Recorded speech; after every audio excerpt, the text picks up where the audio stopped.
Campaigns. This feature lets you create, schedule, and send bulk messaging campaigns and track their performance. Click Send New Campaign. Enter your campaign name. This helps you identify the campaign later. Choose a template. Select your pre-approved meta message containing the content you plan to send in bulk.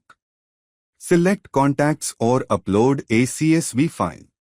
You must first create a contact group and add members to it before sending the campaign.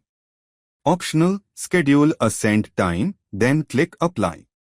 Use this if you'd like the messages to go out at a later time.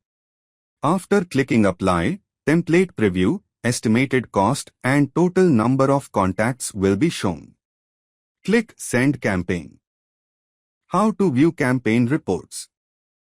Click on the specific campaign you want to view the report for.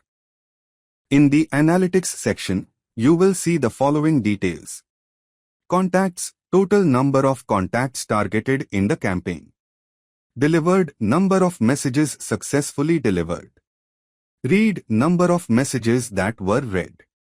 Failed, number of messages that failed to send. Credit usage, total credits used for the campaign. You can also download the complete report for further analysis. If you click on any of the options, example, delivered, failed, and scroll down, you will see the list of contacts under that specific category.